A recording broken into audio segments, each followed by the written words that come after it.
May tanong ako sa'yo. Ano sa tingin mo ang pinakamayaman na bansa sa buong mundo? Bibigyan kita ng maraming chances. Russia ba? China? Ang US? Baka Singapore? O Japan? Kung ito ang mga sinagot mo, naiintindihan kita. Ito yung mga powerhouse countries, di ba? Sa kasamaang palad, mali ang mga sagot mo. Dahil ang pinakamayamang bansa sa buong mundo ay isang bansa na hindi masyadong pinag-uusapan pagdating sa yaman.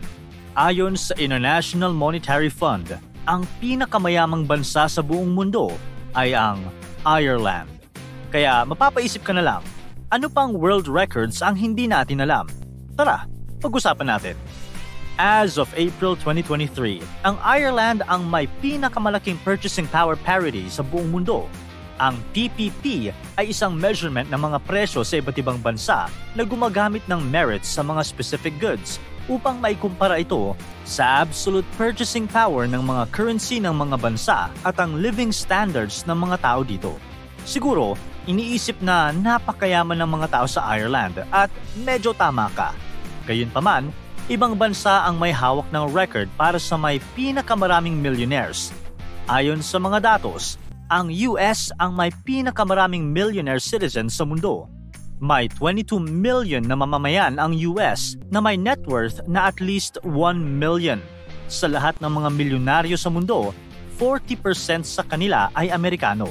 Ang ibig sabihin din ng datos na ito ay kung nakatira ka sa US, mas malaki ang tsansa mong maging milyonaryo.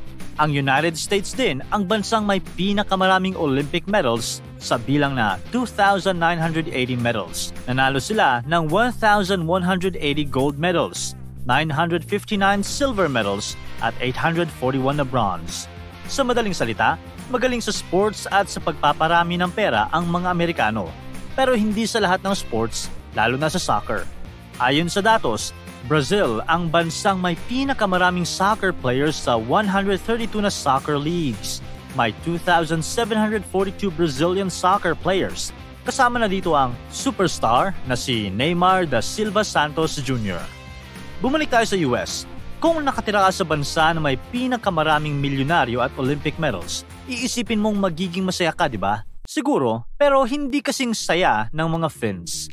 Ayon sa United Nations World Happiness Report, Finland ang pinakamasayang bansa sa mundo. 5 taon na itong nabibilang sa top 5 sa report. Isa sa mga rason dito ay dahil ito ang may isa sa pinakamagandang educational system sa mundo. Nire-require ng Finland ang kanilang mga guro na kumuha ng master's degree at mag-focus sa experiential learning at equal opportunity. Kilala din ang Finland para sa kanilang winter swimming, ang paglangoy sa napakaginaw na tubig. Ayon sa mga Finns, mas nagiging masaya sila dahil sa rush na naidudulot ng winter swimming. Dahil sa napakasayang atmosphere ng Finland, maraming turista ang nagpupunta dito. Pero hindi ito ang pinakabinibisitang bansa sa mundo. Yan ay France. Ayon sa French Ministry of Foreign Affairs, noong 2019 lamang, nasa 90 million na ang bilang ng mga turistang bumibisita sa France. Di hamak na mas marami kaysa sa ibang mga bansa. Sa katunayan, 8% ng gross domestic product ng bansa ay nanggagaling sa tourism. Ang France din ang may pinakamalaking museum sa buong mundo, ang The Louvre, na matatagpuan sa Paris. Sa sobrang laki ng The Louvre, may exhibition space ito na 73,000 square meters. At kung travel lang din ang pag-uusapan, may ilan pang notable na records sa topic na iyan. Alam mo ba na ang Saudi Arabia ang may pinakamalaking airport sa mundo? Ang King Fahd International Airport. Ang airport ay may laki na 300 square miles at isang dating US airbase. Pero kung safety ang pinaka-importanting bagay tuwing bumibiyahe ka sa ibang bansa, subukan mong bisitahin ang Iceland.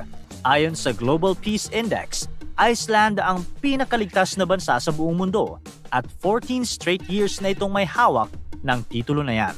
Hindi lang ligtas ang Iceland, ito din ang pinakapayapa na bansa sa mundo. Ayon sa mga datos. Sa kabilang bansa naman ito, kung balak mo magpunta sa Venezuela, mag-isip-isip ka muna.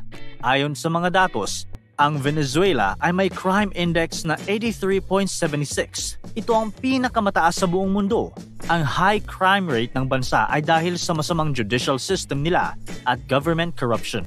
Kung gusto mo ng long beaches, puntahan mo ang Bangladesh. Ang Cox's Bazar ang pinakamahabang natural beach sa buong mundo na may haba na 75 miles. Siyempre, sikat ito sa mga turista ng bansa. Ang Singapore ang may pinakamakapangyarihang passport sa mundo. Ang kanilang mga citizens ay pwedeng pumasok sa 192 countries na walang visa o ng visa on arrival. Kinuha nila ito mula sa Japan na siyang dating may pinakamakapangyarihang passport. Pero huwag kang mag-alala, may matitinding record pa din ang Japan. Dahil ang Japan ang pinakamatalinong bansa sa buong mundo, sila ang may highest average IQ na 106.49.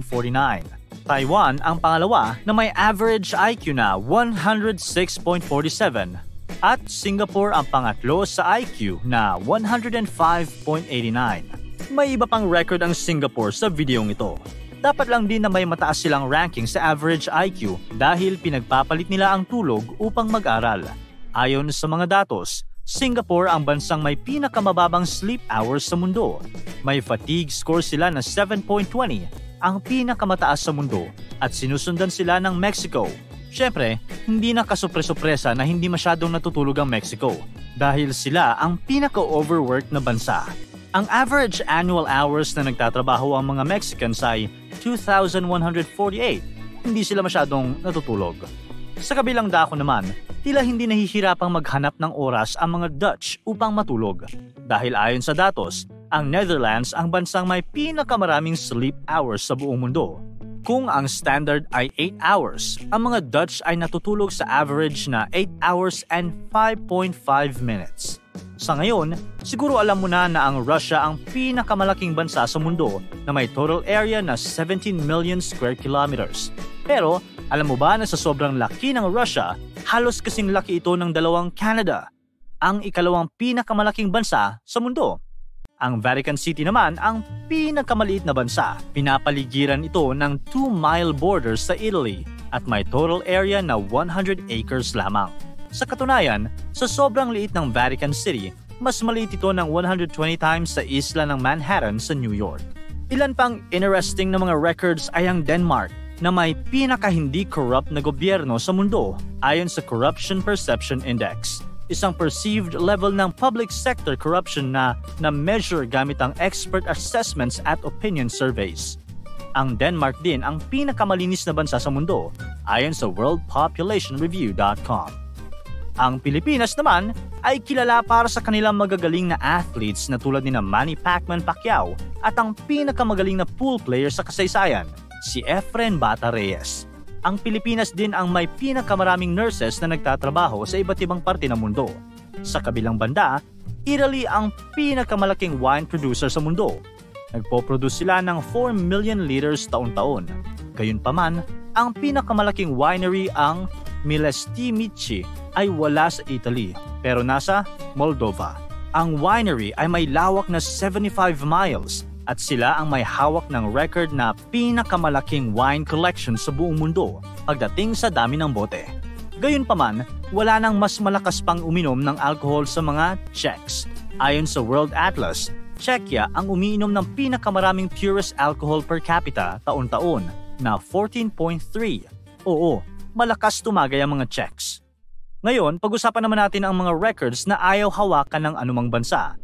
Ayon sa World Population Review, Bangladesh ang bansa kung saan pinakamalala ang polusyon. May na-measure na 5 pollutants ang US Environmental Protection Agency: ground level ozone, particle pollution, carbon monoxide, sulfur dioxide at nitrogen dioxide.